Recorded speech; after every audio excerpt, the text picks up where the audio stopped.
New tonight, the city of East Providence is one step closer to building a new high school. Good evening, I'm Mike Montecalvo. And I'm Shannon Hegy. During a heavily attended workshop tonight, the City Council passed a resolution that will allow the almost $190 million plan to build a new school to head to the state's General Assembly. And tonight's decision met with applause by a room full of people who say a new school is much needed, even if it means raising taxes. Eyewitness News reporter Caroline Goggin joins us now live from East Providence with more. Caroline? Well, Mike and Shannon, we are joining you live from East Providence High School tonight. The school was built in 1952, but lately it's been dealing with its fair share of wear and tear. But now there's the promise of a new high school, and tonight that decision had an entire room on its feet.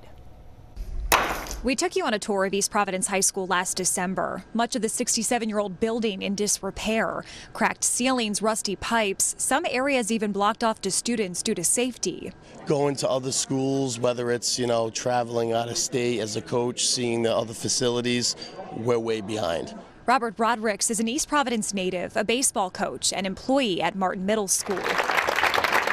One of many thrilled about a resolution passed Thursday night to build a new East Providence high school.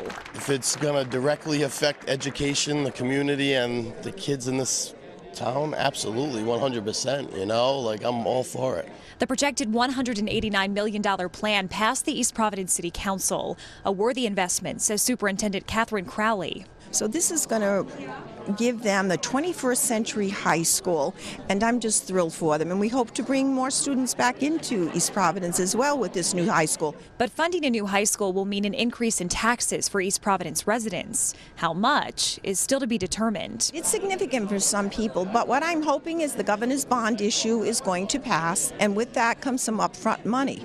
As we've reported, Governor Gina Raimondo has proposed spending $1 billion in school repairs over the next 5 years. It would be a big deal for places like East Providence, which may now sacrifice other projects in the future. And we have to recognize that we're making choices based on limited resources. And now that the resolution has passed the City Council, the Rhode Island Department of Education will take it before the governor's task force. If they give it the green light, it'll then go before the Board of Education and then the General Assembly. So obviously still some hurdles to pass, but the superintendent told me tonight she is confident. Reporting live in East Providence, I'm Caroline Goggin, Eyewitness News.